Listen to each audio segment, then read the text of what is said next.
os impactos da reforma tributária aí no seu escritório. Tá preparado? Não, não tá, que eu sei. Então vem comigo, olha só.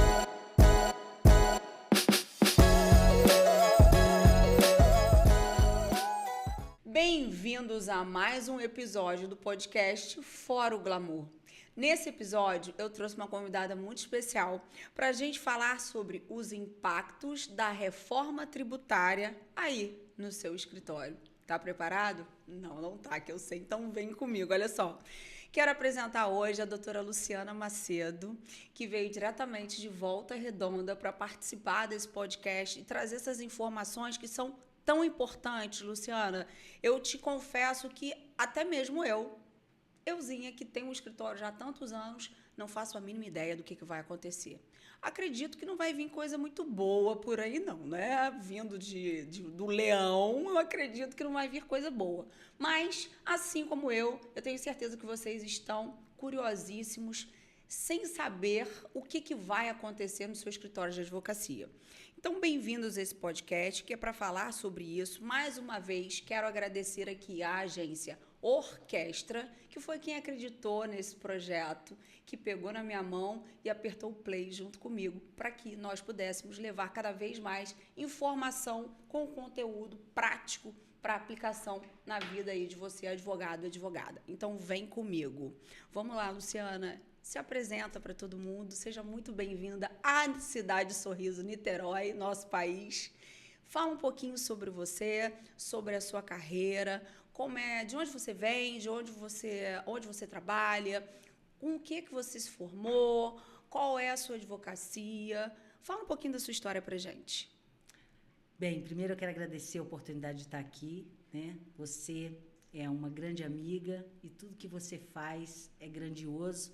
E ter a oportunidade de participar é, assim, imensamente gratificante. Então, muito obrigado. Quero agradecer a você, a equipe, né, a todas as pessoas que vão desprender um pouquinho do seu tempo para poder nos assistir, né? Desde já eu já agradeço.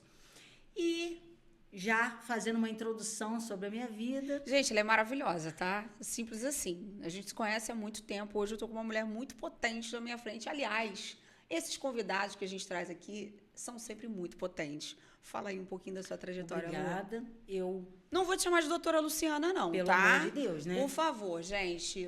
Para mim é Luciana Macedo. Para vocês, doutora Luciana. Vai, Lu.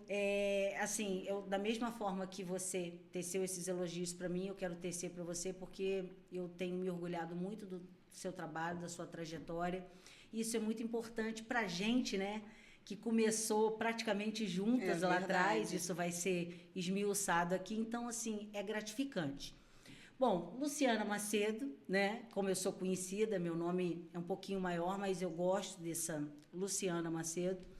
Eu sou da cidade de Volta Redonda, eu tenho um escritório de advocacia próprio há 11 anos, mas antes de chegar lá, eu trabalhei num grande escritório por 8 anos.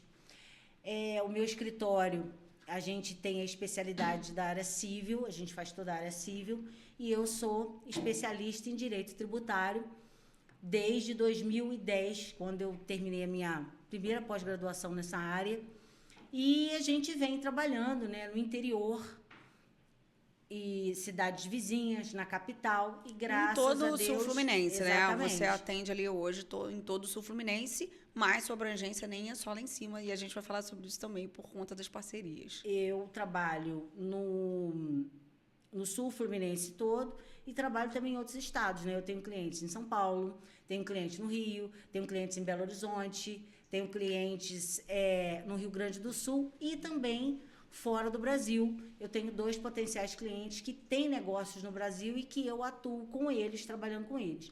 A minha especialização em direito tributário, que eu atuo nessa área desde 2010, então já tem 14 anos aí, né, nessa estrada, e sempre buscando conhecimento, sempre buscando abranger mais essa área. Comecei com contencioso administrativo. Gente, deixa eu fazer uma pausa. Eu e Luciana nos conhecemos há somente 20 anos, tá? Então, é muito tempo de estrada juntas e de conhecimento do trabalho uma da outra, na verdade. Quando a Luciana falou que começou a trabalhar num grande escritório, esse grande escritório é lá em Volta Redonda, da família Pansardes.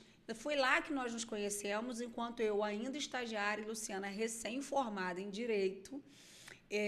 Nós nos conhecemos ali e viramos grandes amigas. E a gente leva essa amizade por uma vida, eu, ela e a doutora Melina, né? 20 anos já, né? 20 Praticamente. anos. E ali ela se descobriu uma excelente tributarista, desenvolve isso para as pessoas entenderem por que você se apaixonou, fez ali o contencioso civil, faz até hoje no escritório, mas que o seu mote mesmo é o direito tributário. Então, o direito tributário entrou na minha vida naquele momento ali no escritório, né, no ano praticamente de 2008, né? Mais ou menos.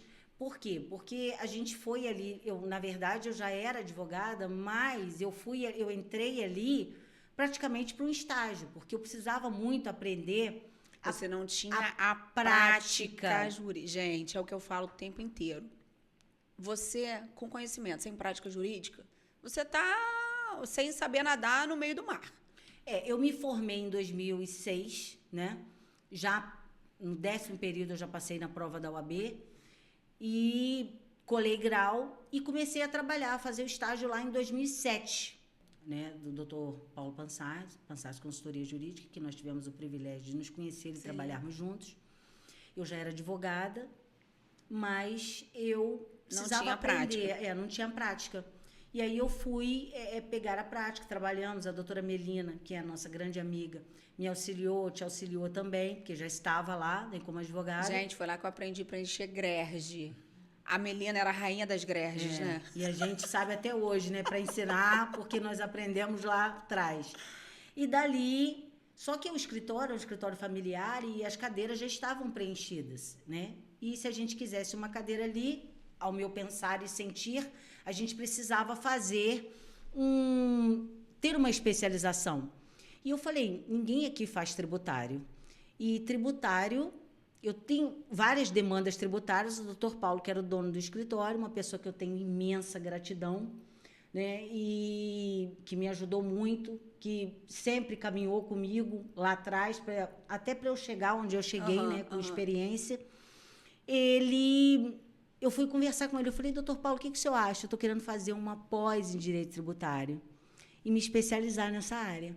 O doutor Paulo falou uma frase para mim que eu nunca mais esqueci, e essa frase ficou incutida no meu coração.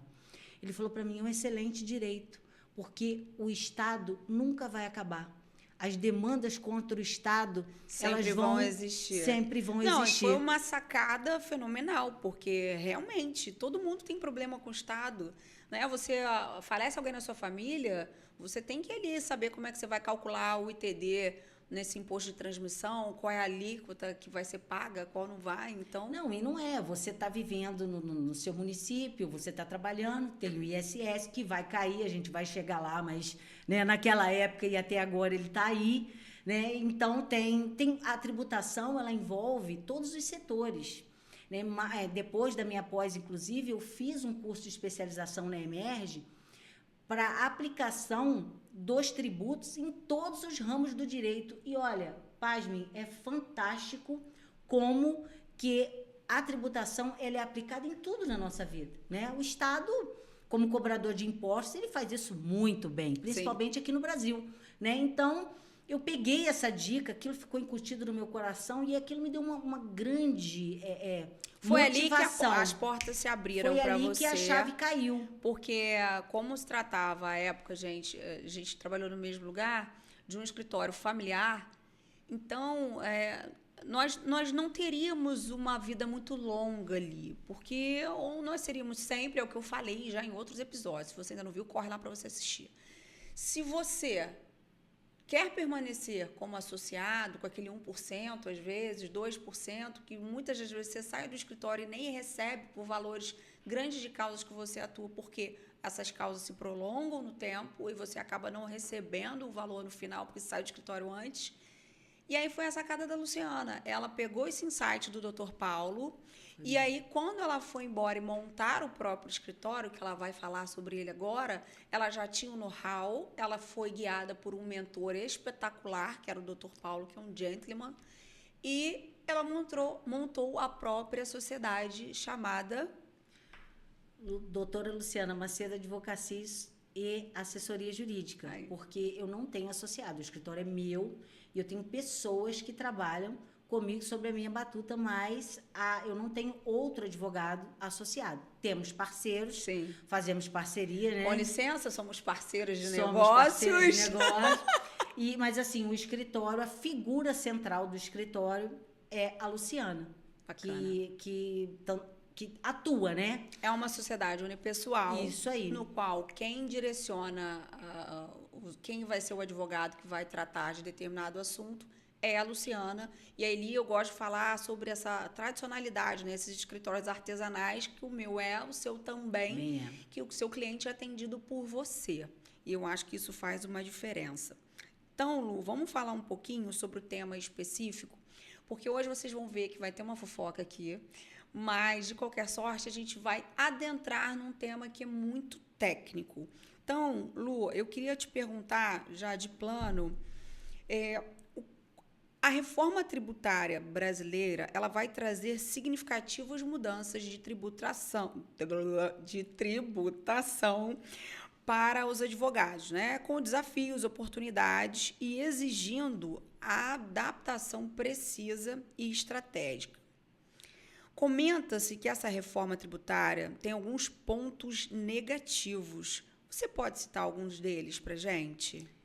Então, essa reforma tributária, para eu chegar especificamente nas suas perguntas, que é o impacto sobre os escritórios de advocacia e os pontos negativos, interessante fazer uma breve introdução, porque nem todos têm o conhecimento do que foi a reforma tributária e o que ela vai causar na vida de todas as pessoas, não é só dos escritórios de advocacia, mas vai mudar a forma de tributação do país inteiro, né? E a gente vai ter que se adequar a isso. Explica pra gente, porque eu acredito que nenhum dos senhores sabem do que está por vir, assim, exatamente. E a Lu vai hoje explicar pra gente, tintim por tintim, o que vai acontecer. Existe, né, uma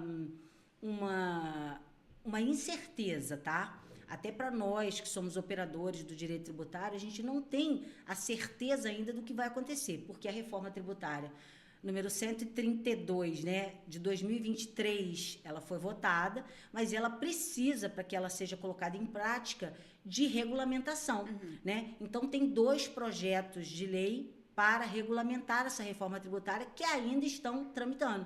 É o PLP 68 e o PLP 108. Se alguém tiver aí curiosidade, né, para olhar, só o PLP 68 tem mais de 500 artigos. Então resume pra gente, Lu. Aqui, né, brevemente falando, essa reforma tributária ela veio com uma ideia de simplicidade. Até foi introduzido esse novo princípio, simplicidade e cooperação. Mas quando você vai trabalhando, né, e isso vai se desenvolvendo, você vai notando que de simples não tem nada. E isso é a primeira decepção que a gente tem, né, com a reforma tributária. Por que, Luciana? Porque você já tem um sistema de tributação complexo que perdura anos no Brasil. E vai entrar um outro sistema. E podem ter certeza, esses 2 sistemas vão coexistir a partir de 2026 até 2032. Então, você imagina isso. Como assim até 2000?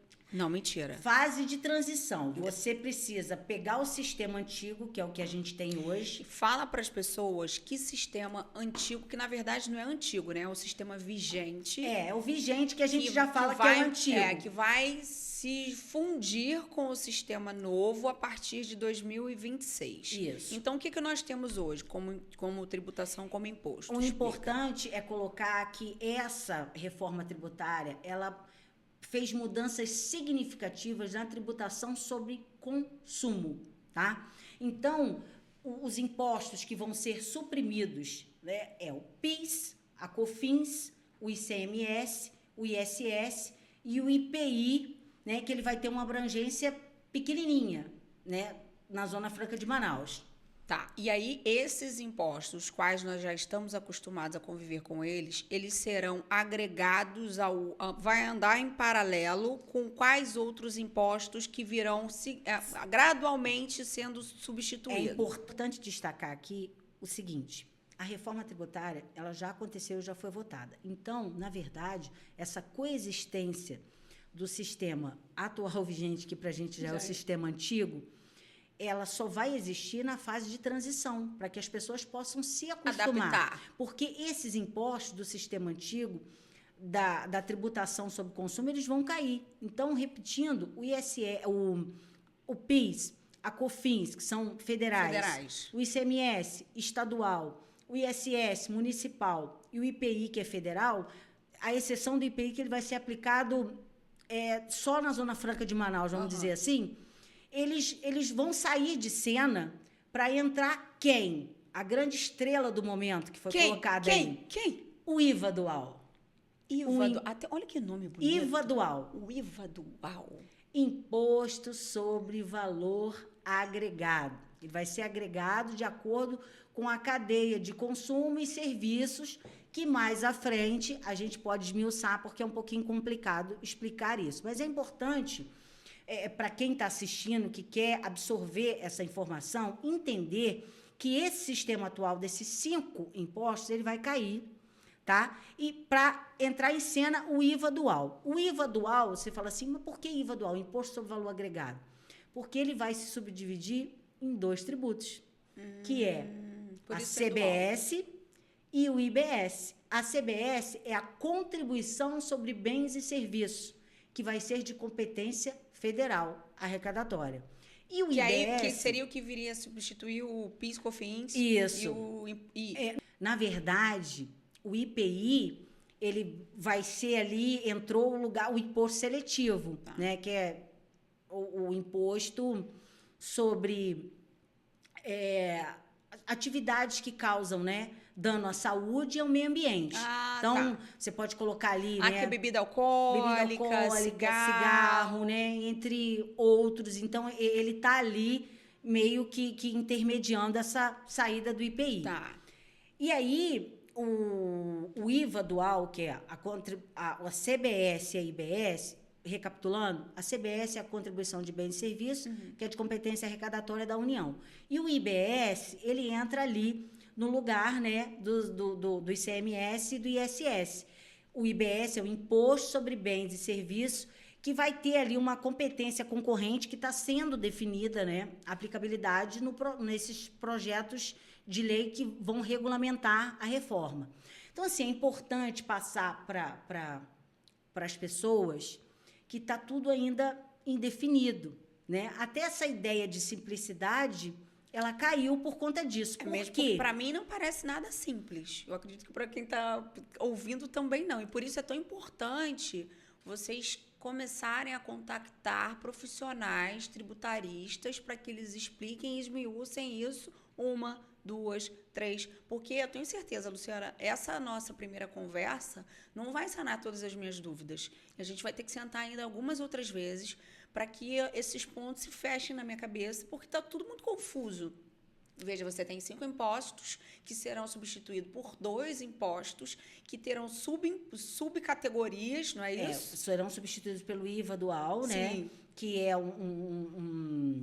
ele é aplicado, né, no mundo inteiro. Isso é importante, né? A alíquota fica em torno de 26, 25, e a nossa já pode chegar até 28. Então, vai ser a maior alíquota do IVA no mundo mundial. No mundo. Que bacana, mas não seria diferente do Brasil, pioneiro, né? Em tudo, né? Mas, enfim. Principalmente em tributação.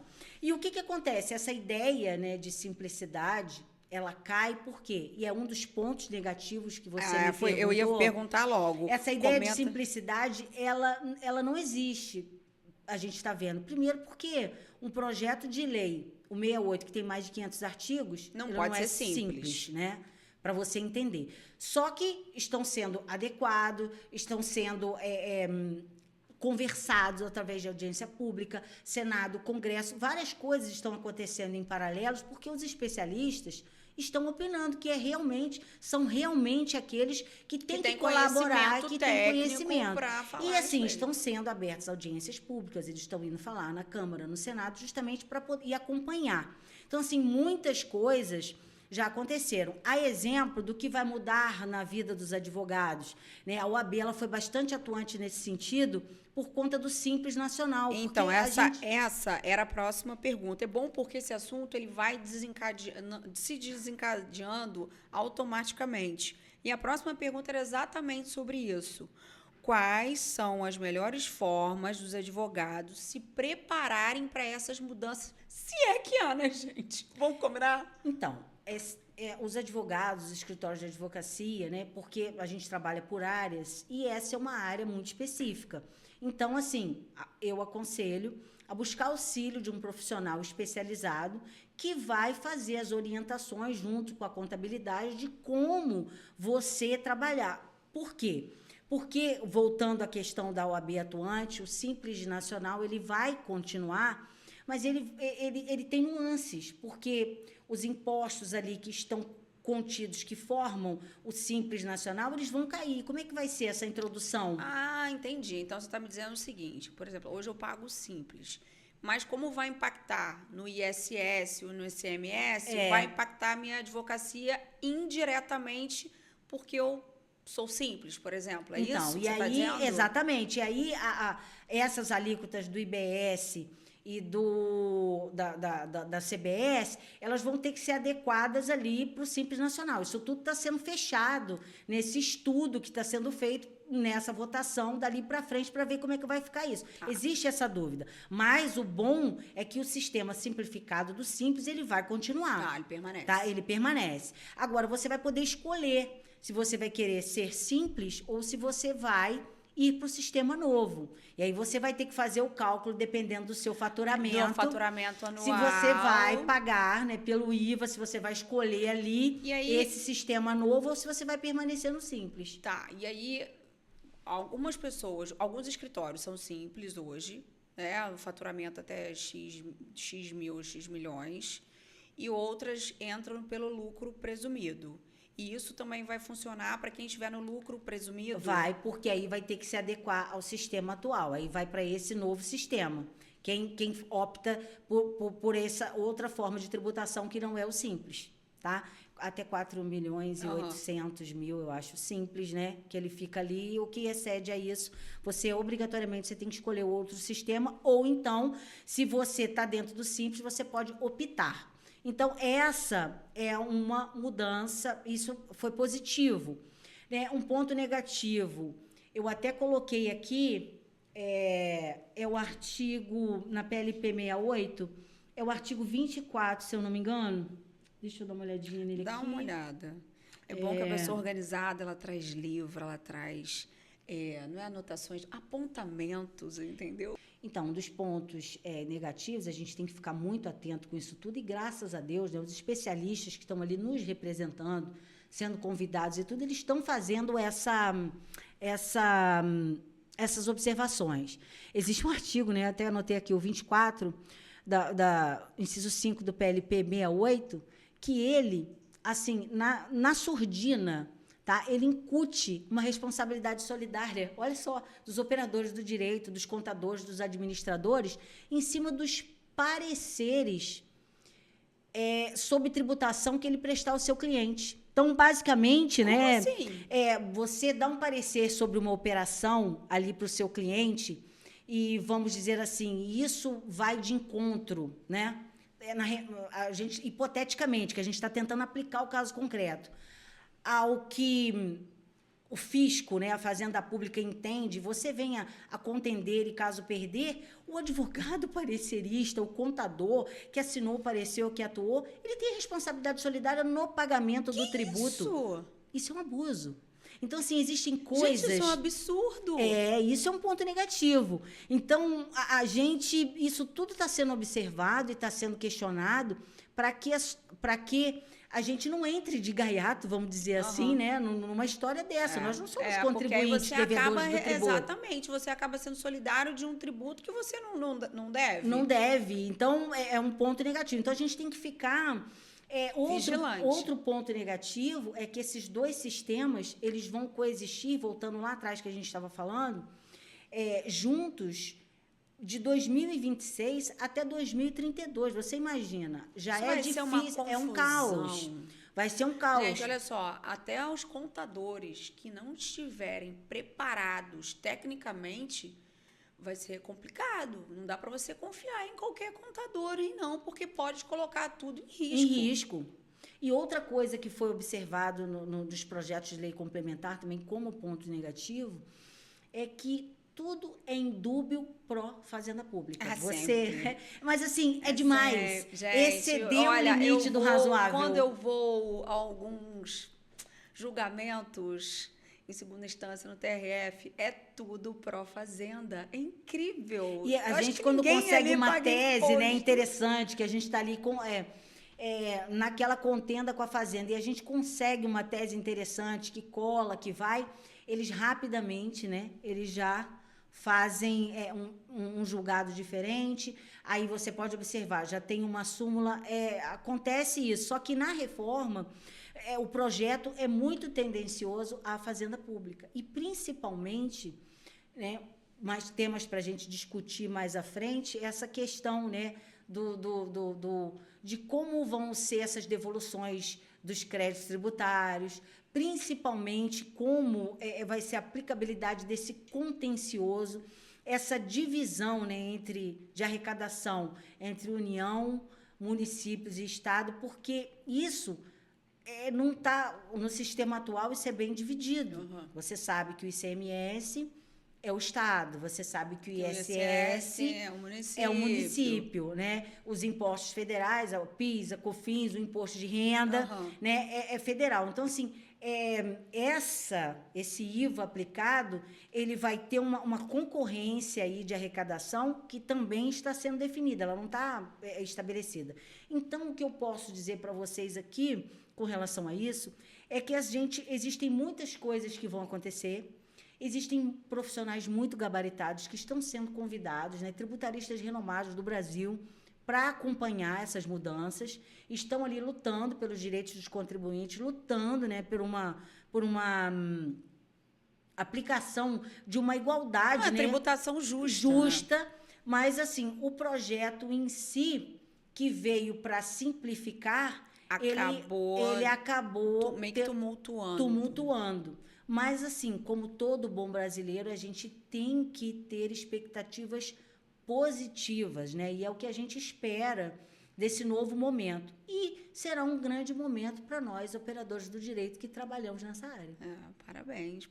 É muito inteligente, né? Eu não consigo nem imaginar eu trabalhando na área tributária, e olha que eu gosto desse direito público, eu gosto muito de direito administrativo.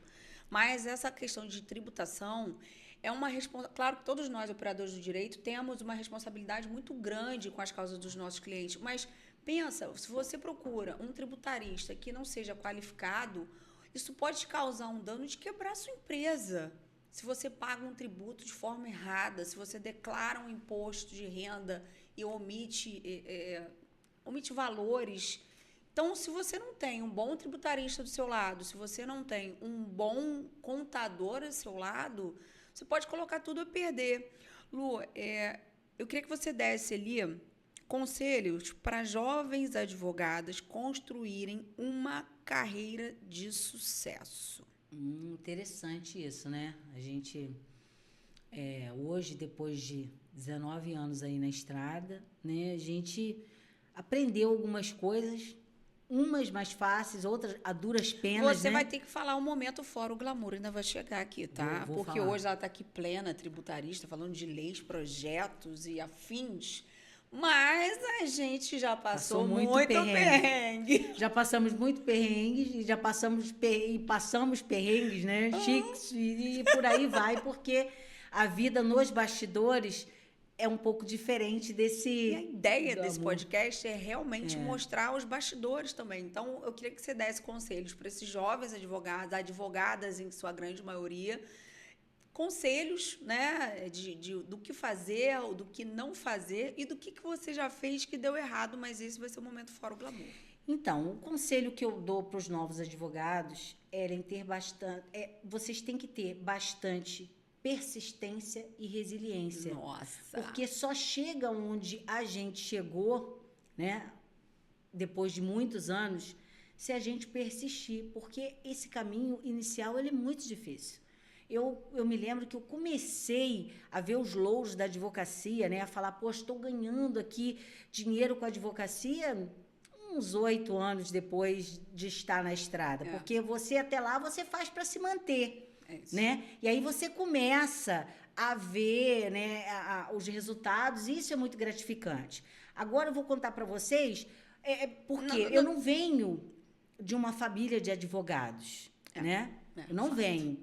E isso é um pouco difícil. Então, a resiliência e a persistência, elas caminharam junto comigo. Porque eu falei, eu vou vencer. E o conselho que eu dou para vocês para vencer, né, respondendo toda a pergunta aqui da nossa querida Ellen, é estudar.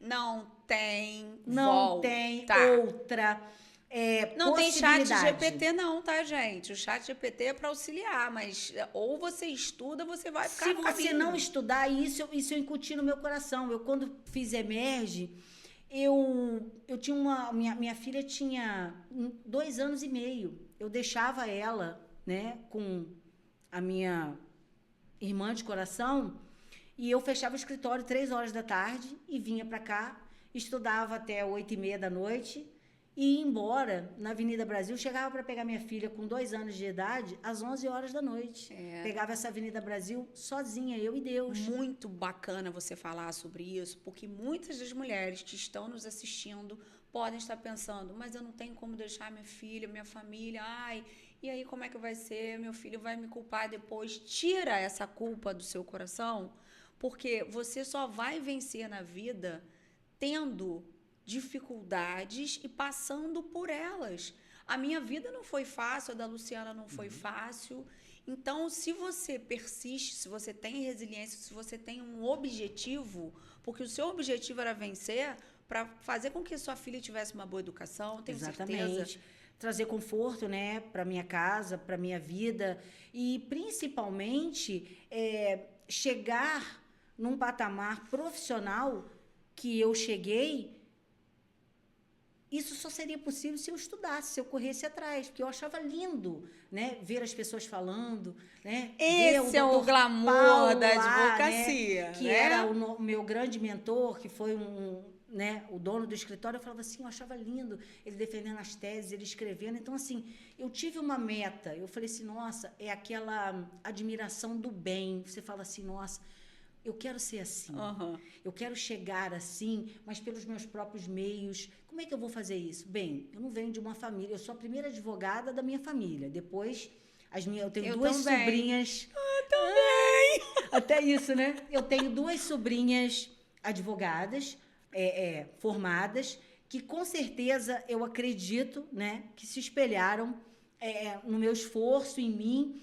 Então, a resiliência e a persistência são as armas para você alcançar os seus objetivos. E você alcançando os seus objetivos, obviamente, você alcança o sucesso.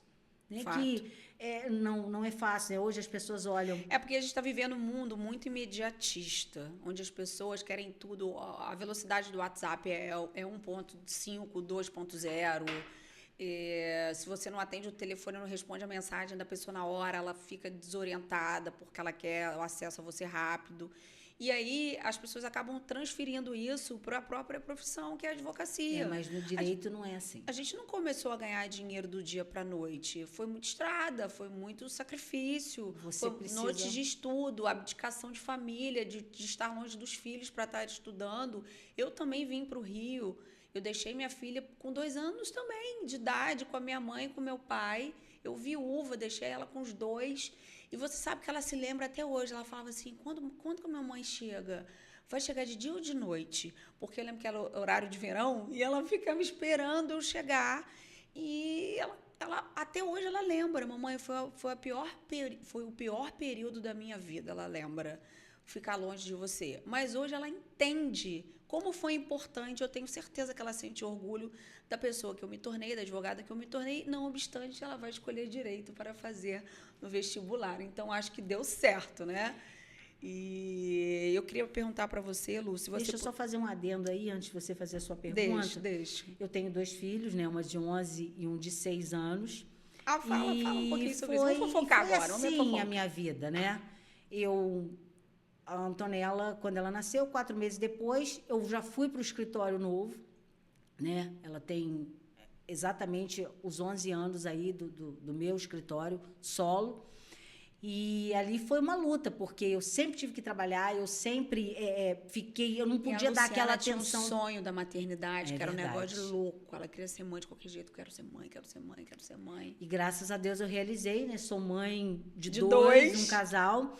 E os meus filhos, eles já se acostumaram com essa minha rotina, né? Quando você está lá atrás, que você está galgando, você tem pouco tempo para eles. Mas todo o tempo que eu estava com eles, eu procurava ter um tempo de qualidade.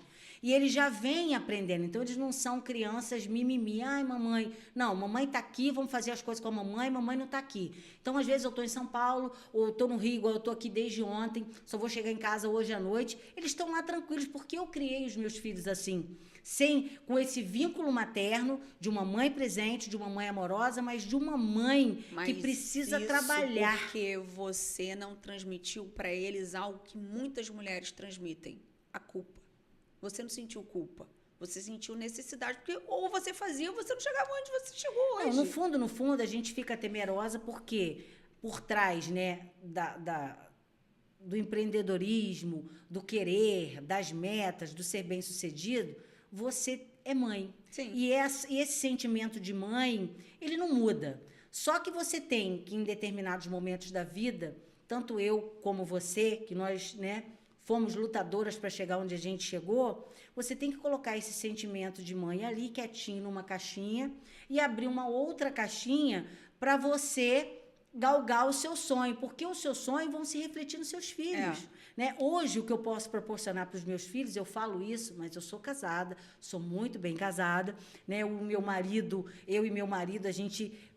Vocês formaram uma família. Uma família, e nós atuamos em conjunto financeiramente para o bem-estar da nossa casa, né, da nossa família. E hoje, olhar, né, o que a gente proporciona para os nossos filhos hoje, e lá atrás, há 11 anos atrás, quando a Antonella nasceu, existe uma diferença. E isso que é gratificante. Então, você olha e fala assim, valeu a pena. Valeu a pena chegar em casa às 11 horas da noite. Eu me lembro que quando eu tive o segundo filho, plano, né, eu comecei tarde na maternidade, a Antonella eu tive com 36, e o Daniel com 41. Eu olhei e falei, bom, eu queria ter o Daniel com 40, já era tarde, 41. Se eu não tiver agora, eu não vou ter mais. Aí meu marido olhou para mim e falou assim, mas você tem certeza disso? Eu falei, tenho.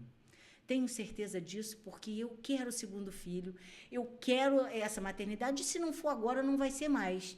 E aí, graças a Deus, né, uma mulher com 41 anos, 2 meses depois que nós tomamos essa decisão, estava eu grávida do Daniel. Então, você vê que os planos de Deus para a gente não podem ser frustrados. E se você criar uma meta, confiar, né, colocar aquilo ali, você consegue chegar. Então, formei a família que eu queria, cheguei aonde eu queria, e manter isso tudo não é fácil mesmo. A gente corre atrás, a gente está aqui, e eu não tenho intenção de parar. Né? Nesse meio tempo aí Aliás, nós estamos na etapa mais produtiva das nossas vidas. Verdade. Já. E depois dos 40 é que as coisas aconteceram realmente. É porque a maturidade chega, a maturidade profissional chega, você consegue entender que você tem que ser resiliente, que com paciência você chega em qualquer lugar. Então, você aprende a ouvir mais. Você já não tem tanto ímpeto, né? Você aprende a ouvir, a engolir mais sapo, entende a desfrutar daqueles momentos. Sim, né? Entende que que o ser humano é um ser humano. Nós somos políticos por natureza. Então, muito das pessoas que acham que, não, porque eu não gosto de política, eu não sei fazer política. Relacionamento é política. Não é mesmo? Você se relacionar com o outro, conseguir um contrato aqui e ali, é política de relacionamento. Não, você tem que estar. E para você estar... Muitas das vezes você vai ter que abdicar daquele tempo com a sua família. Dos momentos de lazer. Mas, fechando, né, esse assunto família, então, assim, os meus filhos foram criados, né, dessa forma, então eles entendem o meu momento. Só a mais velha, ela só olha para mim e fala assim, mãe, mas você vai viajar de novo? Às vezes eu vou para São Paulo e fico 5 dias. né, fora de casa. Mas ela sabe que quando eu voltar, eu vou estar ali presente, fazendo tudo para ele. E eu vejo que o pequenininho, né, o pequeno, ele tem amor, ele demonstra amor, mas ela já com 11 anos, ela demonstra admiração. E isso me dá um contentamento muito grande de ver a admiração que ela tem, de querer fazer as coisas parecidas. Não, de a Antonella é igual, ela é igualzinha a você. Um gênio, né? Então, amiga, diz pra mim, se você pudesse voltar no início da sua carreira, o que você faria de diferente? É interessante essa pergunta. O que eu faria de diferente, eu aprendi no desenrolar da carreira, né? Que, graças a Deus, eu tive boas instruções e eu segui, assim, o caminho bom da profissão. Eu fui pegando as experiências. Mas tem uma situação inusitada que eu faria diferente e eu já faço diferente porque eu aprendi no momento que acontecia. A gente, quando começa a trabalhar como advogado, você ganha, né, os seus honorários e tudo, você acha que tá rico. Tô rica, ganhei. E aí, o que você faz? Você vai e gasta tudo. Momento fora o glamour, você já vai falar? Não, esse não é o momento fora o glamour, esse é o conselho. O que eu faria diferente, né? Eu já estou aconselhando aqui. Não gastem os seus honorários todos, não achem que você está rico. Você tem que pegar, né? E eu faria diferente, eu fiz, que nós não temos salário. A gente tem que pegar aquele valor e administrar. Você tem que ter um bom planejamento financeiro e ninguém ensina a gente isso na faculdade. Exatamente. No início, inclusive, você tem que subdividir aquilo ali para todos os meses. Conforme você vai trabalhando, né? Você vai... Isso aí a gente aprende na marra mesmo, né? É incrível. Então, eu faria diferente, que eu não acharia que eu estaria rica e gastaria todo o dinheiro. Eu seria uma pessoa mais comedida no início, porque a gente passa alguns apertos com relação a isso. Então, eu acho que você acabou respondendo a próxima pergunta, que era, se você pudesse voltar no tempo, qual o conselho que você gostaria de ter recebido? Era esse. Não gaste seu dinheiro de uma só vez. Você tem honorários, você não tá rica. Essa aí a pergunta. A resposta é a mesma. Eu administraria, né? Porque não teria aquele ímpeto, né? De gastar, de fazer, e aprender a subdividir aqueles honorários e a trabalhar com essas provisões. Porque conforme você vai trabalhando, você vai auferindo os ativos e você vai administrando. Gente, mas é muito tributarista, né? Você vai auferindo os ativos. Tem uma diferença, né? No linguajar do tributarista. Coisa fina, finesse total. Então, o conselho era esse, administrar bem, né, os primeiros honorários, aqueles ganhos iniciais, né, os ativos que você tem, para que você não passe aperto. Porque no início eu passei alguns apertos. E aí você vai falar, e aí eu já quero que você entre no momento que a gente já está indo para o final, do momento fora o glamour. Gente, é tanto momento fora o glamour que eu acho que a gente poderia ficar aqui mais meia hora, só falando do fora o glamour. Eu tenho um fora o glamour dela que eu quase enforquei ela. Não lembro qual. Não lembra, não? Que você, Ellen, eu ganhei aqui, ganhei o processo. Ganhei, tá maravilhoso. Não está tão distante, né? Não foi tão recente, mas também não está tão distante. Mas você pode falar de outro momento fora o glamour, tá? A gente pode contar isso também, que é importante. Não, eu tenho aqui duas situações interessantíssimas da minha vida como profissional que vale a pena compartilhar com vocês. Eu me formei em 2007, o meu primeiro processo, eu nem estava nesse escritório que a gente trabalhou junto, foi do meu irmão. Eu me lembro disso, contra o Banco Santander. Foi muito engraçado. Uma situação. E eu entrei com esse processo para o meu irmão, pedindo devolução, pedindo dano moral, enfim, toda aquela questão de débito. Cobrança indevida. E aquele processo teve um pedido liminar, né, que foi julgado, ganhei em primeira instância, e eles entraram com apelação. E foi a minha primeira sustentação no tribunal. Né? Eu me formei em 2006, 2007, eu já estava fazendo a minha primeira sustentação no tribunal. Me achando, morrendo de medo, mas se eu não fizesse, quem ia fazer? Eu não estava afiliada a escritório nenhum, né? Eu tinha que ajudar o meu irmão. Gente, não, olha só, pausa. entrando no tribunal, só de entrar no tribunal você já começa a ter um calafrio, né? Não, porque é completamente diferente. Eu tive algumas orientações, mas nem de perto, né? O que acontecia lá. E eu fui fazer a sustentação. Cheguei direitinho, achei a câmara, tudo bonitinho para fazer a sustentação. Sentei, 1h30 da tarde. O meu julgamento foi o último, às 18h30. Eu quase fazendo xixi na calça, literalmente, porque eu não levantava. Você não saiu da cama? Eu não saía, porque eu não sabia que horas que ia ser o meu. Eu não sabia que tinha que pedir preferência. Eu não sabia nada. Então, assim, ali eu entrei, sentei, me recolhi a minha insignificância. Passou fome, passou frio, porque aquilo lá é um frio desesperador. Não, eu fui até de casaquinho, fui advogada, né? Poxa, exercendo o meu direito ali, né? Da minha carteirinha e tudo. Sentada, prestando atenção, mas assim, uma vontade de fazer xixi, uma sede. Eu não levantei, gente. De 1h30, a hora que começou o julgamento, o meu foi o último, tinha uma viva alma. Eu acho que o desembargador, o relator, ele sacou, porque aí ele falou assim, doutora, com certeza eu tenho o último processo para julgar na pauta, falou o número, falou o nome das partes, eu falei, é o meu, excelência, e eu gostaria de sustentar, com aquela vozinha assim, eu gostaria de sustentar. Aí ele falou assim, doutora, vai no banheiro antes. 18h30, vou adiantar o meu voto, não precisa de sustentar. Eu fui vencedora.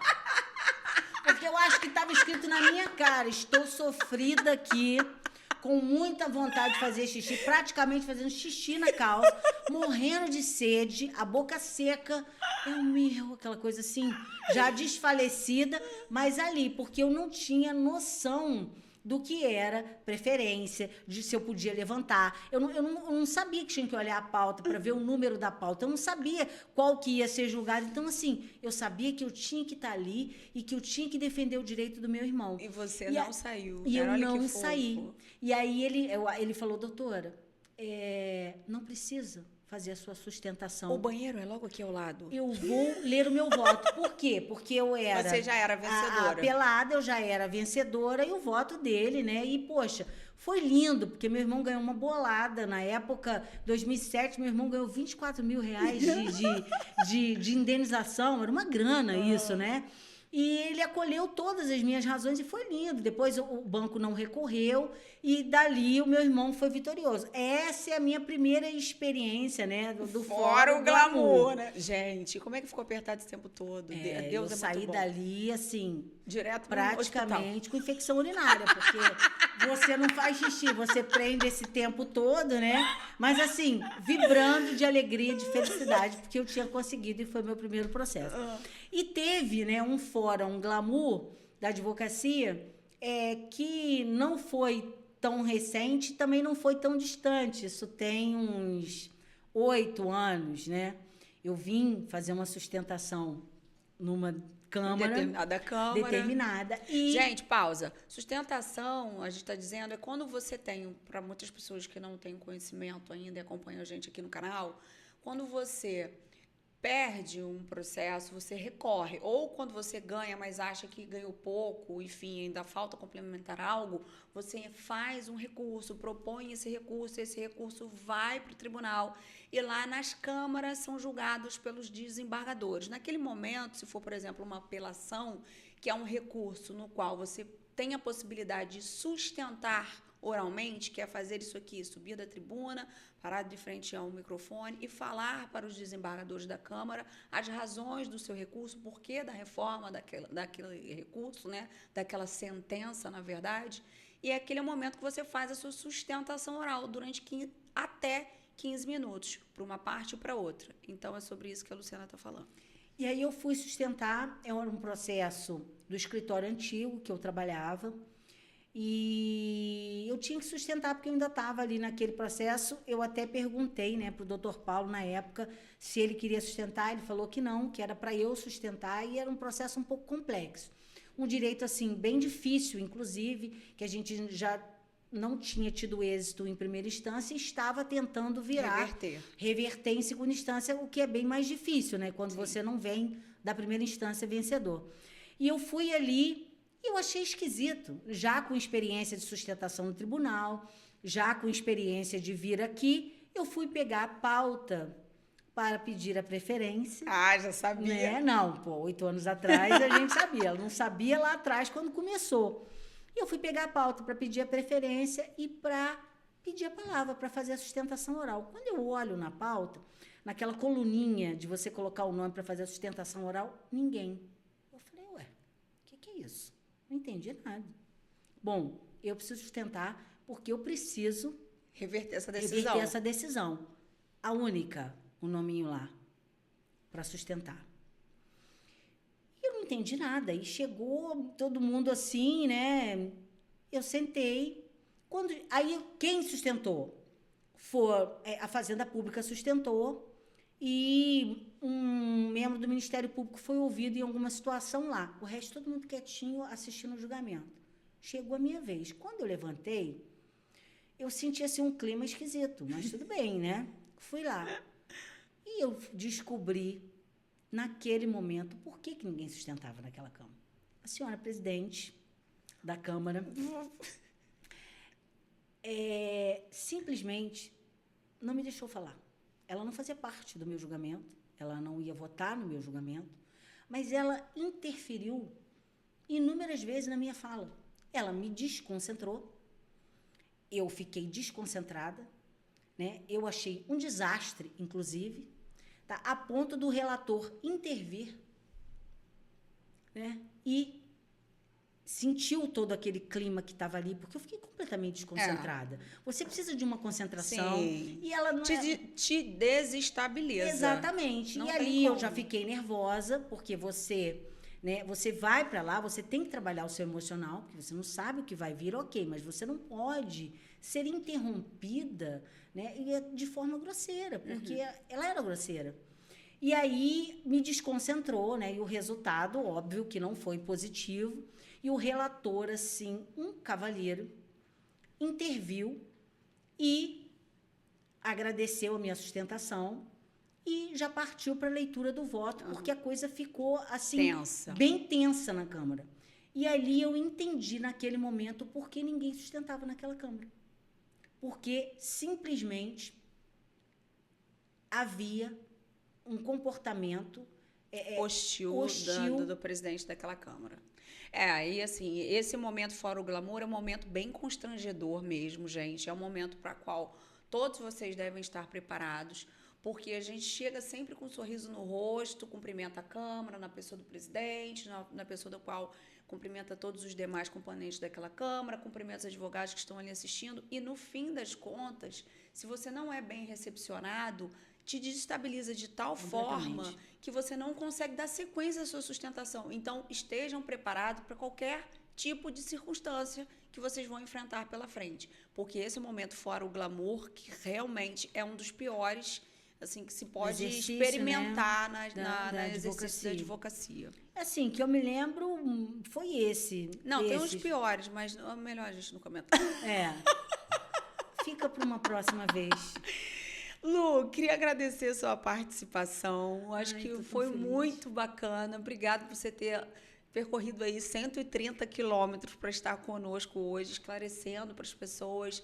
Eu acho que conhecimento compartilhado é incrível, porque isso agrega mais conhecimento para cada uma de nós, porque nos obriga a estudar para poder trazer essas informações para as pessoas. E eu acho que Deus opera, assim, porque vira uma rede de prosperidade. E quando você ajuda o outro, sem olhar a quem você está ajudando, isso está fazendo de coração, as coisas funcionam e fluem, assim, uma rede de energia que reverte em benefício próprio. Então, obrigado pela sua disponibilidade, por você ter deixado a sua família para estar aqui conosco.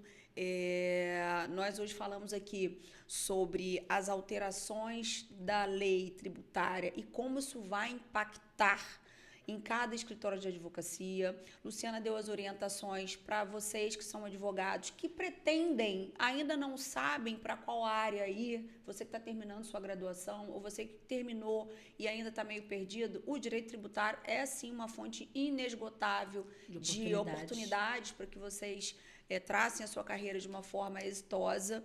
E eu gostaria de convidá-los a irem agora, nos comentários aqui do YouTube do podcast Fora o Glamour. Quem ficou até o final tem que comentar a palavra Pod Ellen. Ouviu? Pod Ellen. Comenta lá, porque vocês vão participar de um sorteio de um livro maravilhoso que a doutora Luciana Macedo trouxe para que nós sorteássemos sobre a reforma tributária. Então, vou passar a palavra para Luciana Macedo, para ela se despedir. Deixa aí o seu @. O meu vocês já sabem, ellenfrancisquini.adv. O do podcast também. E deixa seu @ para as pessoas te seguirem, Lua. Meu @ é lucianamacedo.advocacia, tá? Vocês vão ver minha fotinha lá de advogada, de óculos. @lucianamacedo.advocacia. Fala um pouco sobre o livro que a gente vai sortear. Exatamente. Esse livro aqui é da coordenação de uma grande amiga minha, Fernanda Nogueira. Ela é uma tributarista de sucesso. Eu sempre falo com ela que ela é minha mentora no direito tributário. E ela tem um legado muito interessante. E ela tem uma plataforma da qual eu faço parte, que é @TNP Academy, uma plataforma de estudos tributários. Quem puder visitar, vai lá e se filiar, né, para aprender, para saber de tudo que está acontecendo. Eu faço parte dessa plataforma. E esse livro aqui é um compilado de informações sobre a reforma, sobre o IBS, sobre o CBS. Esse aí de quem que é? Esse é da coordenação da Fernanda Nogueira. Tem vários artigos escritos por tributaristas renomados e ela coordenou o livro todo, né? Ela que faz a propaganda do livro, da reforma tributária, reflexões sobre a reforma tributária. É muito interessante para quem quer saber, para quem quer se inteirar do que está acontecendo. É uma linguagem bem legal, acessível. E esse exemplar aqui eu trouxe para você, doutora Ellen, para te prestigiar, para te presentear, para que você possa ficar por dentro, né, dos acontecimentos. Lu. Esse é seu e tem um outro exemplar que já está aqui com a produção para o sorteio, tá? Esse aqui já tem até grifos. Ai, que maravilha. Ó, eu gosto assim, ó, de livro assim, olha aqui, ó. É porque esse tema é muito importante. É assim, ó, bisusado. Esse senão tema é bem importante, vale. Ele já está aí, já marcado para você dar o start na sua leitura, porque são subtópicos independentes que dá para você fazer uma leitura independente. Lu, obrigada mais uma vez. Queria agradecer mais uma vez à orquestra, que hoje nos recebeu aqui. Hoje o podcast foi itinerante. Obrigada por você estar aqui, Lu, e até o próximo episódio do Fora o Glamour.